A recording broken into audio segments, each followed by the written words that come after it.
buenas tardes.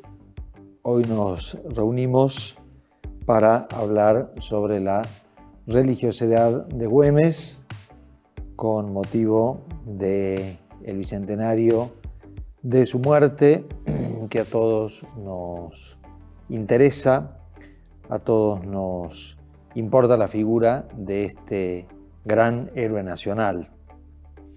Y justamente quiero destacar este aspecto de su persona que ha sido puesto de manifiesto por muchos historiadores.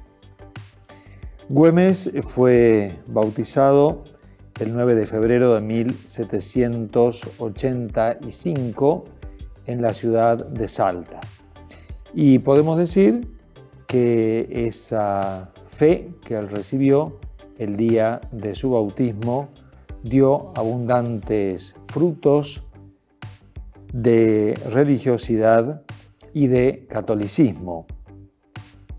Si nos detenemos en los datos que han dado los diversos historiadores, consultando el importante material que se encuentra en los archivos, hay 6 hitos de su vida que demuestran la religiosidad de nuestro héroe gaucho.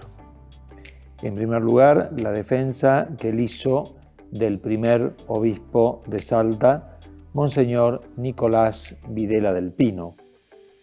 En segundo lugar, la defensa que él hizo del arzobispo de Charcas cuando, camino al destierro, pasó por Salta. En tercer lugar, la construcción de la capilla de la localidad de El Chamical. En cuarto lugar, el escapulario de Jesús, justo juez, que él siempre utilizó. En quinto lugar, ser soldado de la generala del ejército, que así los llaman. Y en sexto lugar, su piadosa muerte. Con respecto a lo primero, la defensa que él hizo del primer obispo de Salta, Monseñor Nicolás Videla del Pino, hay que tener en cuenta que este primer obispo fue separado de su cargo y alejado de Salta por el general Belgrano, que pensó que él estaba en comunión y en comunicación con los realistas. Si bien nunca se probó este hecho y nunca se encontraron esas supuestas cartas donde él aparecía comprometido con los realistas, sin embargo fue alejado de la diócesis y a pesar de que después fue liberado y sobreseído de estos cargos, estando él fuera de la ciudad y haber pedido especialmente volver a su sede de Salta, sin embargo esto nunca se le permitió. Pero con ocasión de un supuesto regreso del obispo a Salta, Güemes intercambió con él diversas cartas que verdaderamente llaman la atención por el respeto al obispo, por el afecto con el que lo trata y sobre todo por la religiosidad que él demuestra al abrirle de par en par las puertas de la provincia para que él regresara. Nunca regresó, lamentablemente murió en Buenos Aires. Pero esas cartas son un testimonio elocuente de cuánto él apreciaba su persona, de cuánto estaba lejos de todas esas intrigas bastante extrañas que lo habían sacado de la ciudad y cómo deseaba su retorno y cómo humildemente se ponía a su disposición para todo lo que fuera necesario. Quizás mucho más notable fue el caso del arzobispo de Charcas, Monseñor Mojó y Francolí, que también fue enviado al destierro y separado de su diócesis, de su sede, por considerarlo de la causa realista, lo cual también parece ser una calumnia, porque si bien en algunos de sus escritos que se conservan, que son las homilías que él pronunció, o incluso sus famosas cartas a los americanos, a los peruanos, etcétera, que él con tanto afecto envió, no podemos decir que encontramos en esos escritos y en su actitud una traición, que era lo que justamente de eso se lo acusaba. Podemos pensar que había otras intenciones detrás de este destierro. Por eso, cuando él es remitido desde Charcas, o sea, desde Sucre, para el sur, digamos, él tenía que llegar a Tucumán y seguramente después a Buenos Aires, cuando Güemes se entera de que él está cerca de Salta, pide encarecidamente que pase por esta ciudad para brindarle su apoyo y darle su asilo. Él lo pide incluso expresamente al gobierno nacional, podemos decir, que se le permitiera a Monseñor Mojó quedarse acá en Salta. Se le niega absolutamente esa petición, pero Güemes igualmente lo mantiene en la ciudad. Güemes de esa manera lo protege a Monseñor Mojó de este trance tan duro que a él se le imponía, además de producirse todo este traslado en una época dura del año, el calor, las lluvias, el verano, etcétera, etcétera.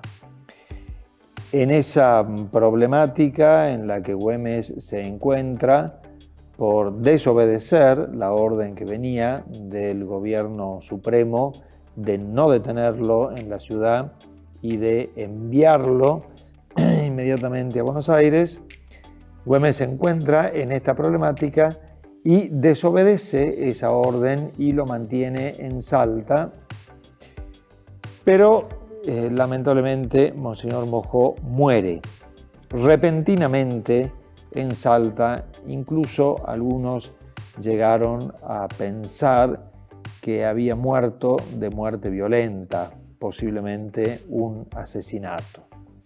Todo esto nos muestra a nosotros cómo se había creado una mentalidad fuertemente anticlerical y quizás se usaba esa excusa de la traición, de ser cómplices con la causa realista, para dejar a estas importantes sedes episcopales sin su pastor.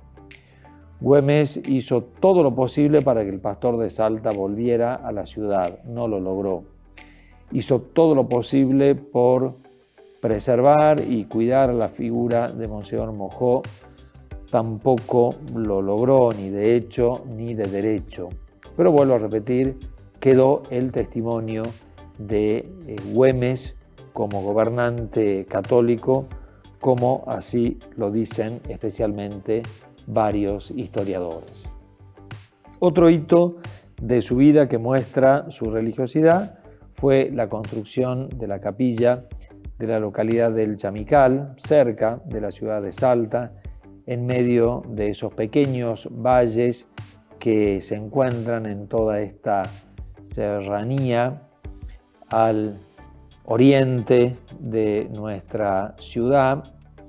Era teatro de todas sus actividades, de las acciones de sus gauchos. En ese lugar y en esa localidad él quiso construir esa capilla y se ocupó particularmente de que fuera nombrado como sacerdote encargado de esa capilla el padre Francisco Fernández, que era capellán de los regimientos de Güemes.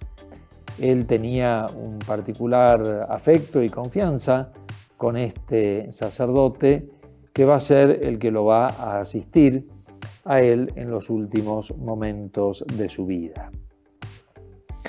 Como decíamos, otro hito de la religiosidad de Güemes fue el uso que él hacía constantemente del escapulario de Jesús Justo Juez. Según cuentan los historiadores, constantemente llevaba ese escapulario con él y no salía a las batallas sin ese escapulario. Esa pieza de devoción y esa reliquia histórica fue conservada siempre por su familia y luego fue donada a la curia de Salta, que se la pone al Señor del Milagro, nada más y nada menos, todos los años para la procesión, llevando ese escapulario y recordando esa religiosidad de Güemes y esa unión tan íntima con la principal devoción que se tiene en Salta, que es al Señor y a la Virgen del Milagro. Según dicen algunos, no llevó ese escapulario cuando precipitadamente salió de su cuartel para acudir a la casa de su hermana, que lo convocaba con urgencia, y fue saliendo justamente de la casa de su hermana que fue herido de muerte. Según dicen algunos, justamente esa herida mortal la tuvo por no llevar junto con él este escapulario de Jesús Justo Juez. El hecho de llamar a Güemes soldado de la Generala lo hace el padre Cayetano Bruno en su extensa obra de la historia de la Iglesia en la Argentina.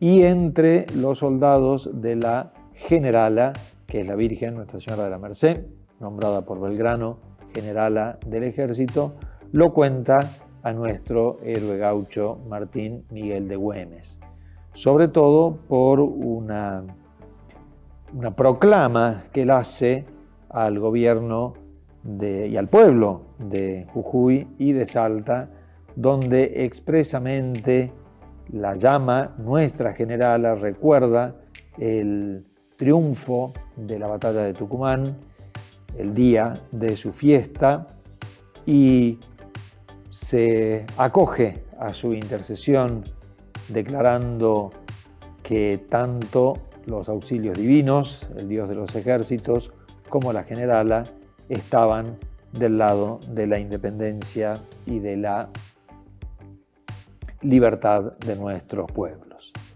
Y por último, podemos decir que el signo más elocuente de su religiosidad fue su piadosa muerte. Güemes es uno de los pocos casos que tenemos nosotros, de los héroes de la independencia, los que está documentado que él murió con los auxilios de la Santa Religión Católica y que por lo tanto murió en gracia de Dios.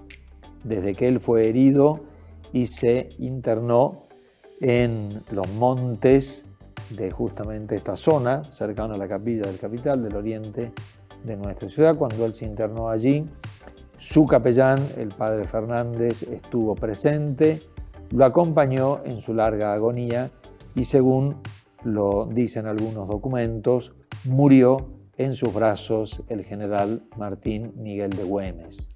Y siempre la muerte define a una persona, y en este caso lo define también a Güemes. Sin embargo, sería a mi criterio un error concluir este tema de la religiosidad de Güemes circunscribiéndonos nomás a estos 6 hitos de su vida que hemos comentado de esta manera tan breve. yo considero que la religiosidad de Güemes y el catolicismo de Güemes tenía una profundidad mayor, y yo considero que descendía también al orden político y al orden cultural el catolicismo de Güemes. No se quedaba solo en lo devocional y no se quedaba solo en la defensa de los pastores de la iglesia.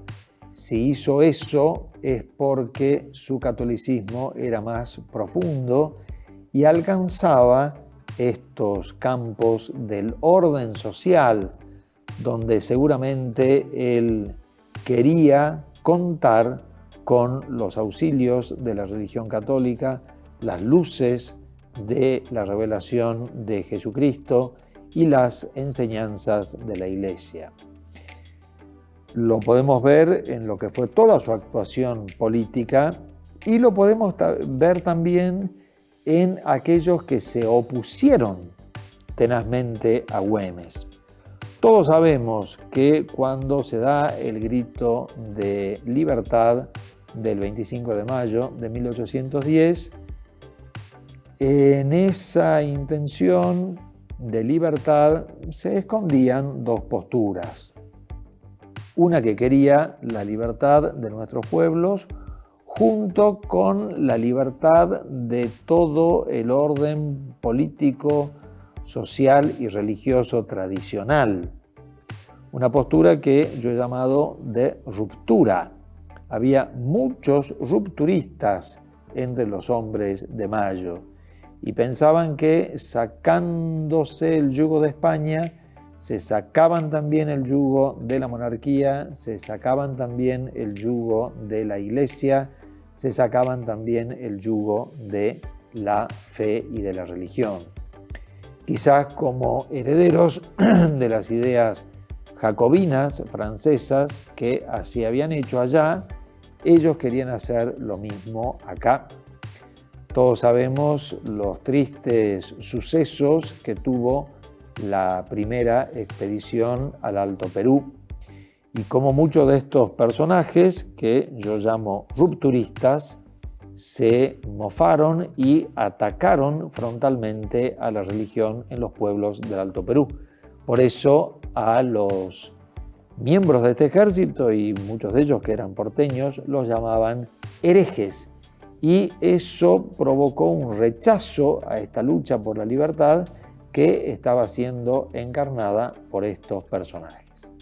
Son todos estos personajes los que se oponen a Güemes.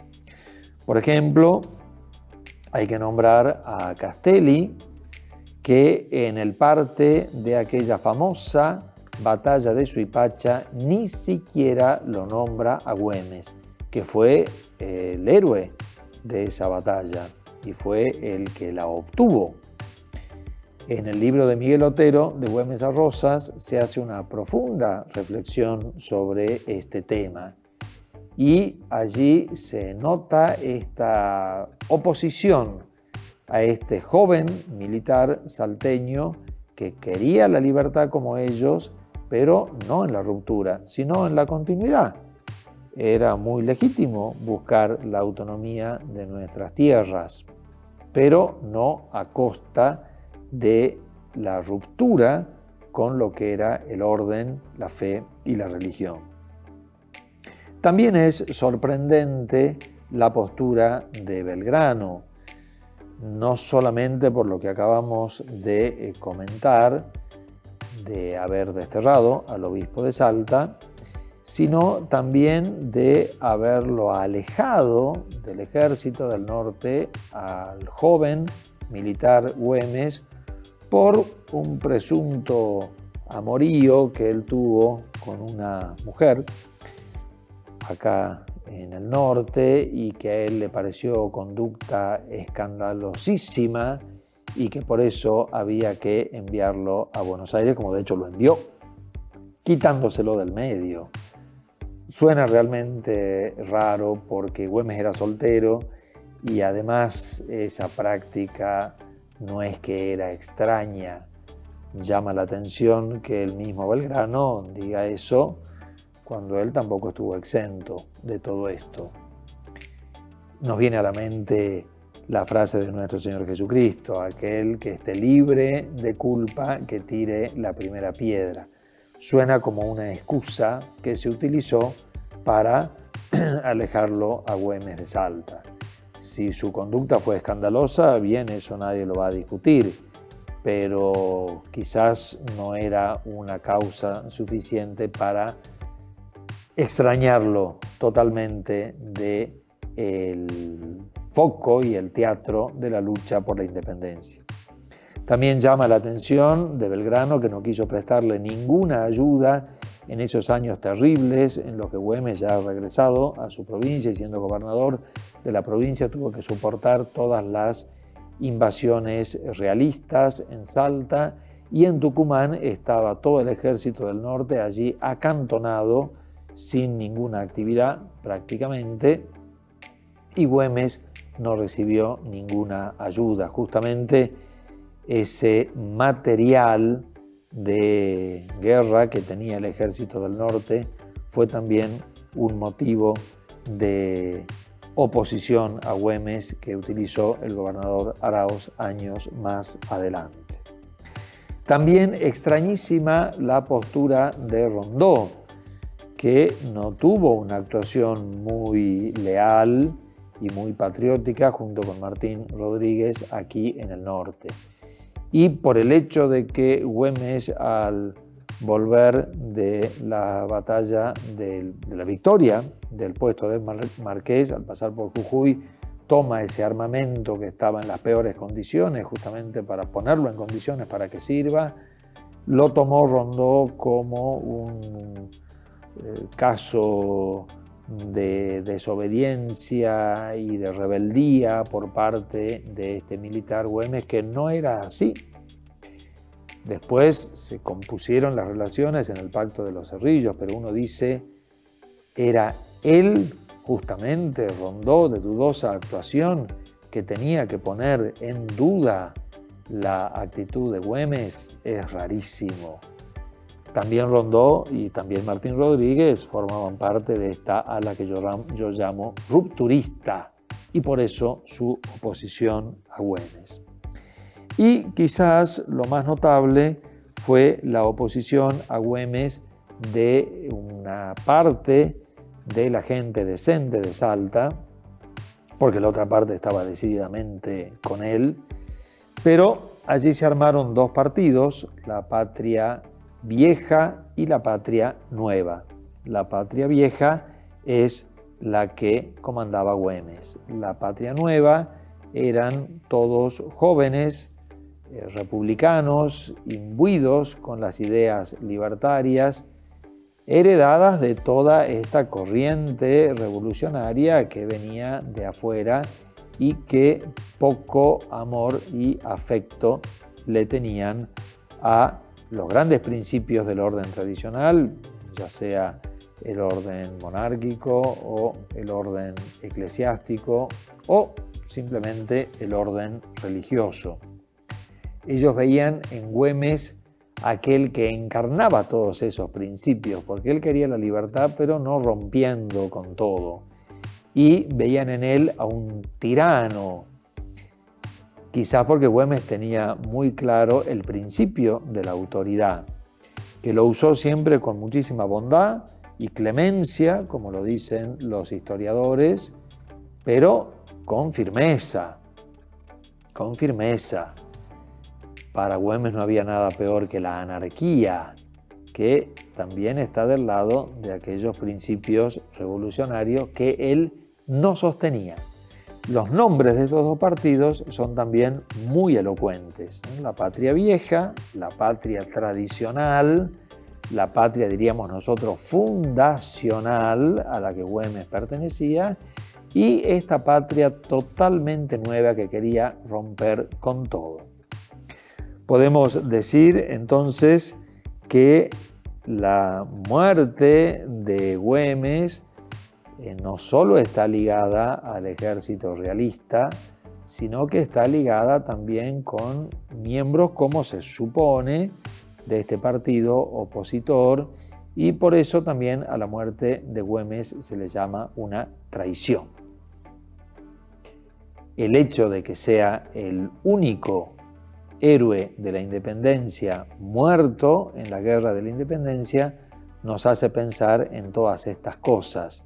Y yo creo que la religiosidad de Güemes estaba profundamente en estos temas, y de allí la oposición a él, y de allí las expresiones de esa religiosidad profunda que hemos nombrado al inicio de nuestra pequeña presentación.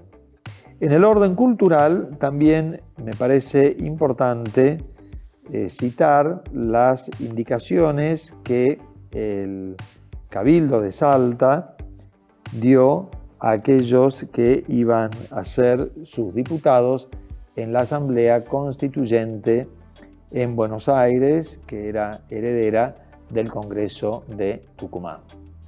Si bien esas indicaciones no son de autoría de Güemes, más bien se creen que son del doctor Zuviría, en una de ellas se hace mención directa a la religión católica, que debía ser puesta como la única religión del Estado. Ven que estamos en el orden cultural, en el orden social, es decir, Güemes quería, vuelvo a repetir, si bien él no es el autor de estas indicaciones, pero es imposible no ver su mano por detrás. Él era el gobernador de la provincia, no ver su inspiración, su espíritu. Y si bien el doctor Zuviría formaba parte de la Patria Nueva, también estaban en él presentes las convicciones tradicionales, como lo demuestra la historia. Y él también, al final de su vida, hizo un mea culpa por esa oposición tan directa al general Güemes. Todo esto entonces nos hace ver una faceta que quizás no todos han visto en la vida y en la religiosidad de nuestro héroe máximo. En este bicentenario de su muerte, rescatando todas sus virtudes, hay que rescatar también su religiosidad, su catolicismo y, diríamos, su profundo catolicismo, que no se detenía solo en lo clerical, en lo devocional, sino que pasaba, como corresponde, al orden social, en lo político y en lo cultural. Bien, este era mi interés, transmitirles, compartir con ustedes en esta breve presentación de la vida de Güemes. Espero que les sea útil a todos. Muchas gracias.